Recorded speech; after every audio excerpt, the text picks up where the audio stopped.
Boa noite. O tema geral da nossa programação aqui vem falando sobre eu quero ser feliz. Quantos aqui gostariam de ser feliz? Todos nós, né? Todos nós gostaríamos de ser felizes. Às vezes nós procuramos a felicidade onde na verdade ela não está. Você sabia disso? Às vezes nós procuramos a felicidade em coisas que nós nunca vamos encontrar. Quando era jovem, eu entendia que a felicidade estava em coisa.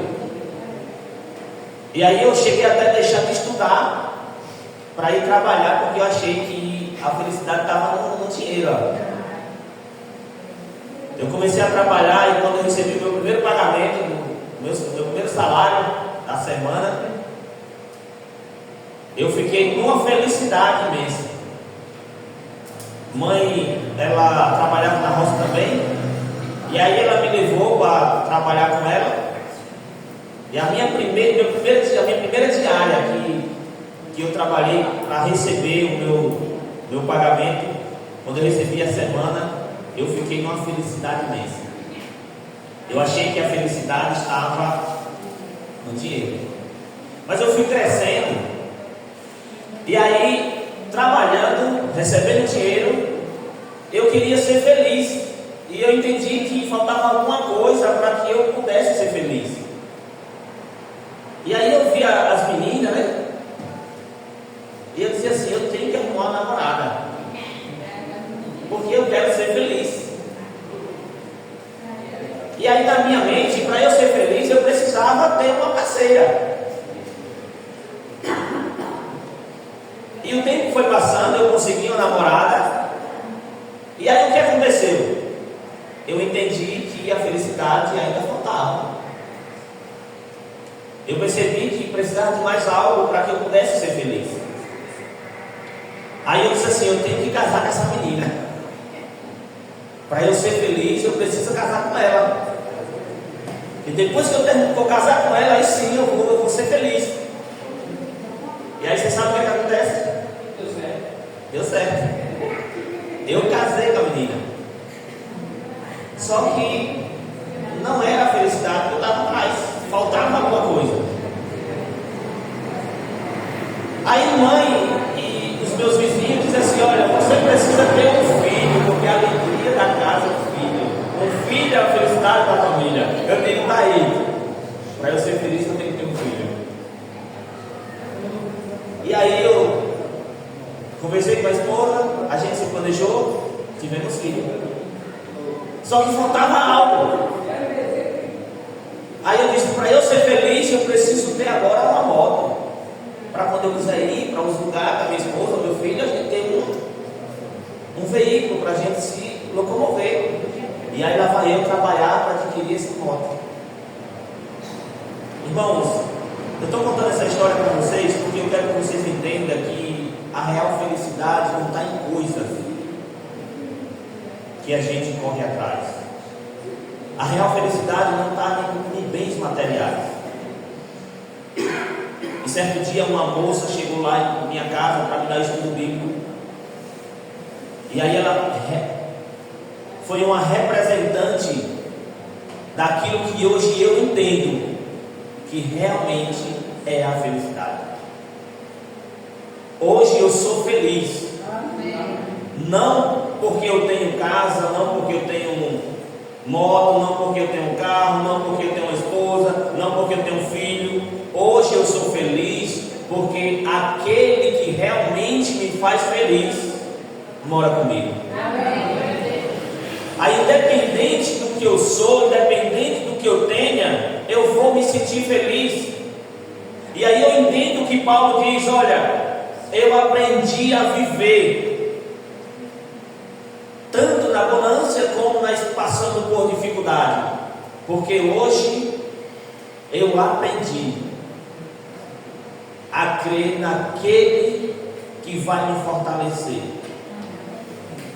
Então você que quer ser feliz, você que busca a felicidade, enquanto você não der oportunidade para Deus fazer morada no seu coração, você vai estar sempre com o vazio e não vai conseguir preencher.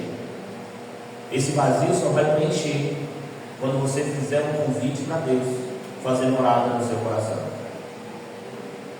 Queria que você abrisse aí a sua Bíblia. Veja o que diz Romanos capítulo 5, verso 12. Quem encontrou Romanos para mim, por favor?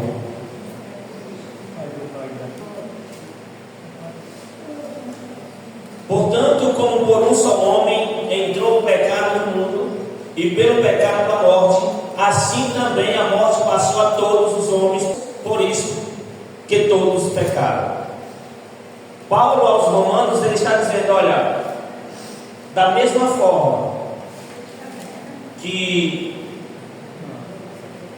entrou o pecado no mundo por um só homem, a morte também entrou, e agora todos são pecadores, e a morte agora passa a ser para todos. Cristo, ele quer nos salvar de algo, não é de algo simples, só de sofrimento, só de tristeza, só de injustiça. Não é somente disso. Ele quer salvar a gente de algo muito maior. Ele quer salvar a gente da morte eterna. Não é essa morte que a gente passa agora não, porque Jesus considerou essa morte como um sono. Ele diz que ele quer nos salvar da morte eterna. João capítulo 3, verso 16: porque Deus amou o mundo de tal maneira que deu seu Filho unigênito, para que todo aquele que nele crer não pereça, mas tenha o quê? O que é que Deus faz ou fez para salvar a humanidade? Ele deu o seu único Filho. Para quem foi que Deus deu o seu único Filho? Para todos aquele que crê no Filho dele, não perecesse, não passasse pela morte eterna, não pagasse o preço do pecado, mas tivesse uma vida eterna. Irmãos, então não é difícil você se salvar, não é difícil você ir para o céu, não é difícil você sair do sofrimento, porque a Bíblia diz que apenas você crê, você já recebe essa graça. A Bíblia diz que quando você crê no Filho de Deus, quando você crê no que Ele fez por você, aí você não vai perecer, você não vai morrer eternamente, você vai viver eternamente. Veja o que Lucas capítulo 19, verso 10 diz: porque o Filho do Homem veio buscar quem? E salvar quem? Eu não escutei não. Jesus veio fazer o quê? Buscar pessoas perdidas. Não foi assim? Pessoas pecadoras. Porque se Jesus fosse sair do céu para vir buscar a santinho aqui, não precisava? Não. Jesus veio aqui buscar as pessoas perdidas, as pessoas que erraram na vida, as pessoas que cometeram coisas erradas. Jesus veio buscar foi eles. Você já fez alguma coisa errada na vida? Fez isso ou não? Eu ainda faço, imagina. Né? Imagina, eu ainda faço. Então foi por mim que Jesus veio, sim ou não? Aí ele diz assim, olha, Deus diz assim, eu enviei meu Filho para morrer por vocês, pela humanidade toda. Agora vai ser todo mundo que vai se salvar, sim ou não? A Bíblia diz que os perdidos serão como a areia do mar. Imagina. Agora ele diz, eu enviei o meu Filho para todos aqueles que nele crê, não pereça, ou seja, não sofra, não morra, mas tenha o quê? A vida eterna. Aí ele diz assim, olha, Jesus veio buscar os perdidos. Para quê? Para salvar. Aí diz esse texto, Hebreus capítulo 4, verso 15 diz: porque não temos um sumo sacerdotes que não possa compadecer-se das nossas fraquezas, porém um que, como nós, em tudo foi tentado, mas sem pecado. Olha, Jesus ele cometeu pecado? Não, ele não cometeu pecado. Se Jesus tivesse cometido o pecado que nem Satanás queria que ele tivesse feito, se Jesus desobedece a Deus, se Jesus cede à tentação do diabo no deserto, se Jesus desiste de ir até a cruz, se Jesus desobedece a Deus, ele tinha cometido o pecado. A Bíblia diz que ele foi tentado que nem nós somos tentados, mas ele não cometeu pecado, porque se ele tivesse cometido o pecado, ele também ia precisar de um Salvador, era ou não era? Ele também ia precisar de um Salvador. Mas ele viveu por 33 anos e alguns meses e não cometeu pecado nem pensamento. Louvado seja Deus por isso. Sabe por quê? Porque através da atitude, através da ação de Jesus, nós temos a oportunidade de salvação. Amém. Como Jesus pagou a dívida do homem? Boa pergunta. Veja Isaías capítulo 53, verso 5. Como foi que Jesus pagou a dívida do ser humano? Aí diz: mas ele foi ferido por causa das nossas transgressões e moído por causa das nossas iniquidades. O castigo que nos traz a paz estava sobre ele, e pelas suas pisaduras fomos. O que foi que Jesus fez para nos salvar? Como Jesus pagou a nossa dívida? Morrendo na cruz ao Calvário.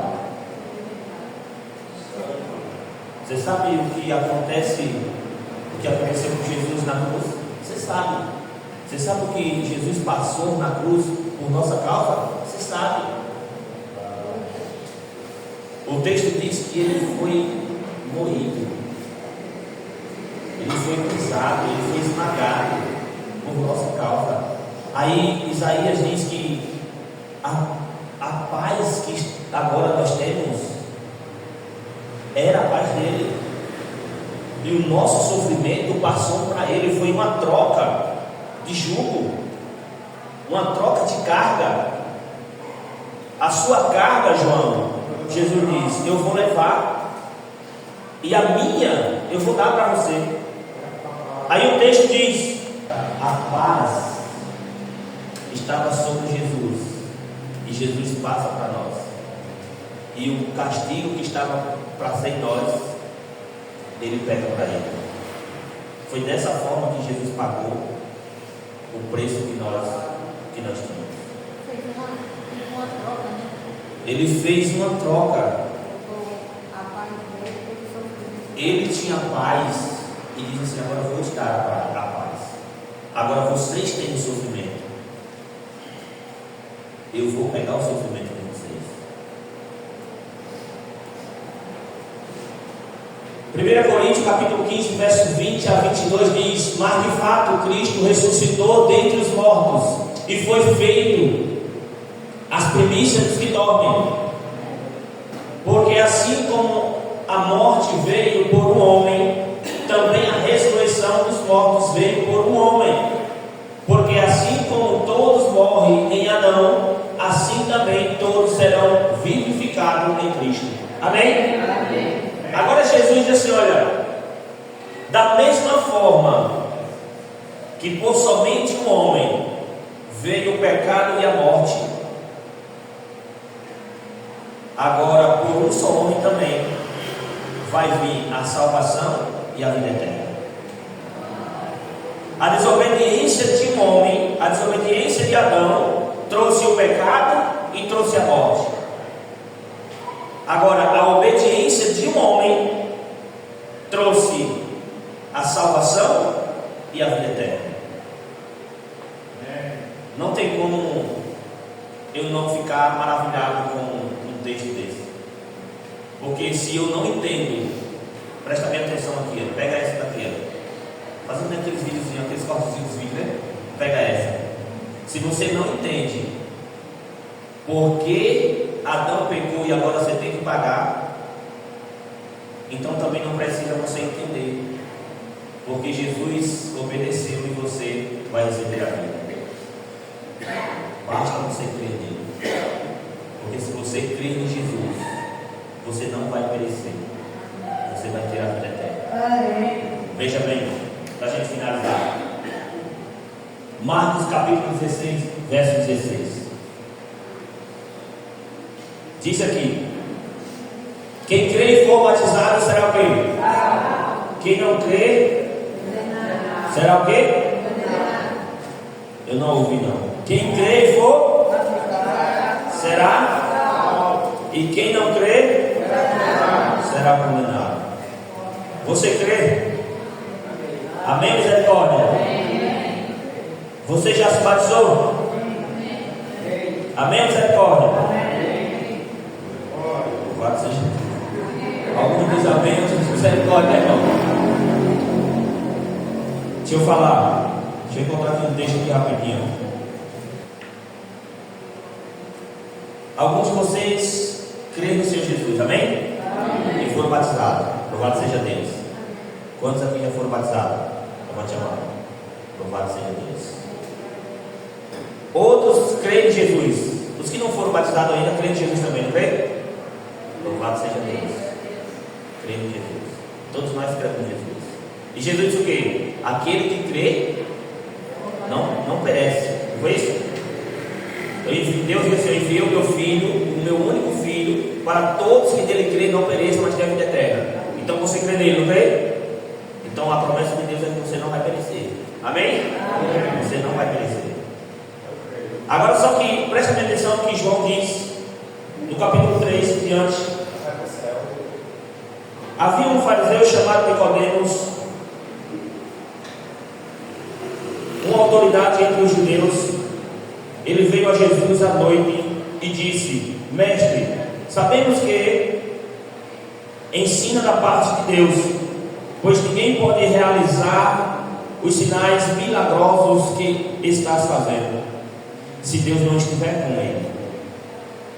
Em resposta, Jesus declarou: digo-lhe a verdade, ninguém pode ver o reino de Deus se não nascer de novo. Perguntou Nicodemos: como alguém pode nascer de novo sendo velho? É claro que não pode entrar pela segunda vez no ventre de sua mãe e renascer. Respondeu Jesus: digo-lhe a verdade, ninguém pode entrar no reino de Deus se não nascer da água e do Espírito. Certo dia que um homem, que ele acreditava em Jesus, ele creia em Jesus, e ele tirou um momento para ter um encontro com ele, para tirar as suas dúvidas. E ele era um homem da autoridade, era um homem bem visto. Ele não podia ir pelo dia, ele não podia ir qualquer hora, porque o povo ia falar: olha, um homem na sinagoga, tendo um encontro com esse Jesus, um homem que era para ensinar a gente, um homem que era para ser o líder, agora vai receber conselho desse Messias, desse falso Jesus, desse falso Cristo. Aí Nicodemos não foi pelo dia, pegou um momento ali pela noite e foi lá conversar com Jesus. A conversa de Nicodemos foi: mestre, eu sei que você veio da parte de Deus, porque você está fazendo muitos milagres, muitas curas, muitos prodígios. Então ninguém consegue fazer isso se não vir da parte de Deus. Jesus, ele responde a Nicodemos como se estivesse cortando o assunto. E ele diz: olha, Nicodemos, eu vou lhe dizer uma verdade. Eu vou dizer uma coisa para você. Se você não nascer de novo, você não vai conseguir ver o reino do céu. O reino que eu estou falando, o reino do céu que eu estou falando, você não vai conseguir ver. Aí Nicodemos continua a conversa com Jesus e diz: mas mestre, eu já sou velho, eu já fiz faculdade, eu já estudei o que tinha que estudar, hoje eu não sou professor, eu já estou no final da vida, tem como eu nascer de novo? Porque uma verdade eu sei: não tem como o homem entrar na barriga da mãe e nascer de novo. Isso não tem. Em algumas versões a Bíblia diz que Jesus olha para Nicodemos e diz assim: Nicodemos, você, o intérprete da lei, o ser um estudioso, você não está compreendendo o que eu estou falando? Agora eu vou te dizer uma verdade: se você não nascer da água, e você não nascer do Espírito, se você não se batizar, e você não nascer do Espírito todos os dias, se você não tiver uma comunhão com Deus todos os dias, você não tem como ver o reino do céu. Não é apenas nós crer de Jesus para ser salvo, não é somente isso. Porque se a gente for estudar a Bíblia, a gente ia entender que até os demônios creem em Jesus. E a Bíblia diz que eles creem em Jesus a ponto de quando ouvir o nome de Jesus, eles tremem. O diabo ele crê em Deus, o diabo ele crê na Bíblia, o diabo ele crê em Jesus, o diabo ele crê no Espírito Santo, o diabo ele crê nos mandamentos de Deus, o diabo crê. Então não é somente crer em Deus, não é somente crer em Jesus. Ele diz assim: Nicodemos, se você não nascer da água, se você não se batizar, se você não nascer do Espírito, se você não tiver uma comunhão com Deus todos os dias, você não entra no reino do céu. Eu estou falando para alguém aqui nesta noite que eu tenho certeza, isso sem dúvida, eu tenho certeza que crê em Jesus. Isso sem dúvida. Esse é o primeiro passo que o ser humano deve dar para poder morar no céu com Jesus. E o primeiro passo, eu tenho certeza que todos vocês já deram, é crer em Jesus. Mas não é somente crer, porque até o demônio crê. A gente precisa fazer mais algo. E esse outro algo que a Bíblia diz, que a Bíblia representa, é se batizar. Aquele que crê e se batizar será salvo, porém aqueles que não creem será condenado. Aqueles que creem e nascer da água e nascer do Espírito, esse vai ver o reino do céu. Eu não vou pedir para você vir aqui à frente, mas eu não poderia deixar de fazer essa pergunta para você ainda que não se batizou. Eu não poderia deixar. Você sabe por quê? E eu vi um testemunho de um pastor. Esse pastor ele pregava e ele fazia apelo. Todo sermão que ele pregava, ele fazia apelo. E um dia ele foi pregar um sermão em certo lugar e ele estava um pouco atrasado. E ele chegou lá, passou o sermão, pregou, orou no final e foi embora. E tinha um rapaz sentado no banco, dizendo assim: um dia, na hora que ele fizer o apelo, eu me levanto. Na hora que ele fizer o apelo, eu me levanto. E o pastor naquele dia estava com pressa, passou a mensagem, orou no final, não fez o apelo, foi embora. O pai daquele rapaz disse que ele tinha ido para a igreja, e quando o pastor ou o mensageiro fizesse o apelo, ele ia se levantar e ia aceitar Jesus.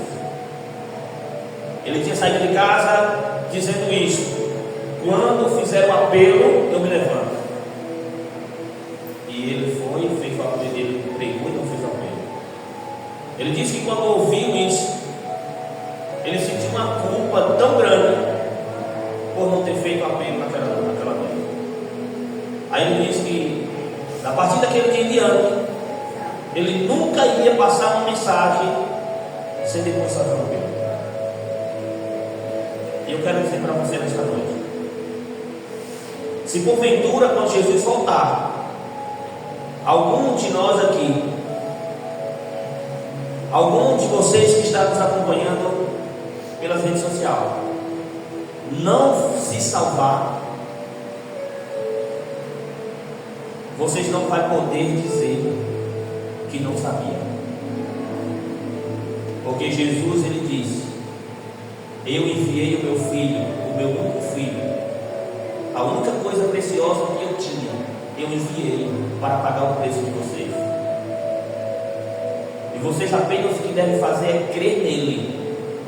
Se vocês crerem nele, no filho que eu enviei, se vocês crerem, vocês não vão perecer, mas vocês vão ter a vida eterna. Mas o problema é que todo ser humano diz que crê em Deus, mas diz da boca para fora. Quando é para mostrar esse amor, essa crença, aí não quer mostrar. Aí Jesus chega aqui e diz para Nicodemos: Nicodemos, eu vou te dizer a verdade, crê em mim. Tudo bem, vocês têm que crer. Para dar o segundo passo, vocês têm que crer em mim. Mas olha, eu não quero que vocês digam que crê só da boca para fora. Vocês precisam mostrar que vocês creem. Vocês precisam se batizar, mostrar para a comunidade de onde vocês moram, mostrar para as pessoas que lhe conhecem, mostrar para o mundo que a partir de hoje você está dizendo: eu quero ser de Cristo Jesus. É para isso que serve o batismo. Quando uma pessoa morre, você pega aquela pessoa, os entes queridos pegam aquela pessoa, colocam no caixão e levam para onde? Para a sepultura. Lá ela fica do lado de fora? Não, é enterrada. Só que Jesus diz na palavra dele que assim como por um só homem entrou o pecado, assim também por um só homem entrou a justiça, a salvação. E assim como Jesus ressuscitou aqueles que acreditam nele, que crê nele, que aguardar a breve volta dele, também vai ser ressuscitado. E Paulo diz isso em 1 Tessalonicenses.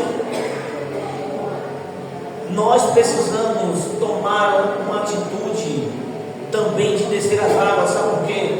Porque quando você se batiza, quando você entra no tanque batismal, que o pastor simbolicamente mergulha você, ele está dizendo assim: olha, esse rapaz aqui, ele se arrependeu pelos erros dele, ele se arrependeu pelo seu pecado, ele está entregando as suas culpas, a sua culpa para Jesus. Agora o fardo dele está sendo passado para Jesus, e a paz de Jesus agora está passando para ele. A vida de Jesus está sendo dele, e a morte dele está sendo de Jesus. Aí aquele homem morre. Uma pessoa quando morre, ele é enterrado. O pastor agora simbolicamente mergulha ele na água. Só que Jesus disse que aqueles que aceitam ele não fica lá enterrado, não fica na sepultura, não fica morto, está apenas dormindo. Aí ele disse que quando Jesus voltar, na manhã da ressurreição, todo mundo vai ressurgir, sim ou não? Sim. Louvado seja Deus. E aquela pessoa agora levanta das águas, está nascendo de novo, morreu para o mundo, foi sepultado e ressurgiu. Aquela pessoa é uma nova criatura. Pessoas que viviam no mundo da prostituição, morreu para essa vida e agora está sendo de Cristo. Pessoas que viviam no mundo das drogas, agora recebeu a libertação de Deus, largou essa vida, está vivendo para Cristo. Gente, nós precisamos tomar uma atitude na nossa vida. Paulo diz que se a nossa vida, presta bem atenção aqui, olha para mim. Paulo diz: se a nossa vida for baseada apenas nesta vida, nós somos os homens e as mulheres mais infelizes do mundo. Porque o que é que nós vivemos aqui neste mundo? 80 anos no máximo, 70 anos, 90 anos. Vamos dizer que eu vivo há 100 anos. Deus diz que 1000 anos é como se fosse um dia. Nós vamos trocar a vida eterna por 70 anos, 80 anos. Irmãos, eu quero dizer que vale a pena você se entregar a Jesus. Vale a pena você fechar os olhos, fazer que nem uma criança. Uma criança, você coloca ele em cima do muro e você fica cá embaixo e diz assim: filho, pule que papai pega, mamãe segura. Aquele menino pula com uma alegria, com uma confiança que você vai pegar. Nós devíamos ser assim. Quando Jesus dissesse assim: olha, você precisa fazer isso, nós deveríamos fechar os olhos, confiar nesse Pai e se atirar, porque Ele não falha as suas promessas. Nós aprendemos ontem que Deus ele não nos abandona, mas muitas das vezes nós ficamos com medo de se atirar nos braços de Jesus. Muitas das vezes nós ficamos com anseio de se entregar a Jesus, achando que aquilo que nós estamos fazendo vai trazer realmente a felicidade, mas não vai trazer a felicidade, porque a real felicidade está em Cristo Jesus. Tem gente que não tem nada na vida, mas está com um sorriso no rosto, está com paz no coração. Tem gente que tem tudo e está sofrendo de depressão, de ansiedade, porque a real felicidade não está em bens materiais. Eu queria fazer uma pergunta aqui para você que ainda não é batizado. E a pergunta é: vocês gostariam de se preparar? Não é para se batizar agora, mas é se preparar para um dia descer as águas. Nicodemos, ele ouviu o apelo de Jesus. Nicodemos, eu vou te dizer, se você não nascer da água e do Espírito, você não pode entrar no reino do céu. Nicodemos não se batizou naquele dia. Nicodemos não se batizou naquela semana. Mas alguns comentaristas dizem que Nicodemos foi usado por Deus. E logo mais tarde Nicodemos se batizou e aceitou Jesus. A pergunta que eu quero falar para vocês, fazer para vocês é: vocês querem se preparar para um dia descer as águas, para um dia ser batizado? Se sim, levante a mão que eu quero ver. Eu quero ver quem é esse. Louvado seja Deus.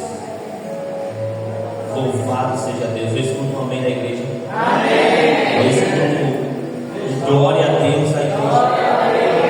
Um aleluia da igreja.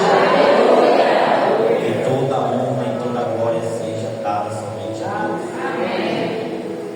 Irmãos, eu tenho certeza de que os anjos do céu, o Espírito Santo, está protegendo cada um de vocês. Oremos. Pai querido, muito obrigado, Senhor, pela oportunidade que o Senhor nos concedeu. Obrigado por ter falado conosco nesta noite. Nós queremos pedir ao Senhor que os teus anjos nos acompanhem, que Ele possa ir à nossa frente, abrindo o caminho, iluminando os nossos passos, para que nós não venhamos tropeçar.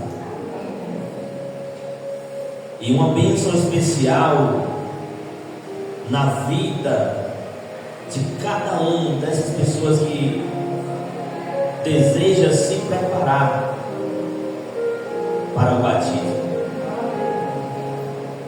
Decisão essa, Senhor, que o céu se alegra. A preparação da festa já está sendo feita. Os anjos já estão se movimentando para preparar o lugar de cada um deles nas mansões celestiais. Nós sabemos que o inimigo de Deus também está se movendo, se preparando para desviar cada um deles desse caminho. Mas o Senhor diz que nenhum dos seus filhos se perderá se estiver ligado ao Senhor. E nós queremos entregar a vida deles em tuas mãos. Pedir que o teu Santo Espírito não o abandone. Continue falando ao coração dele, ajudando a se preparar não somente para o batismo, mas para a tua breve volta.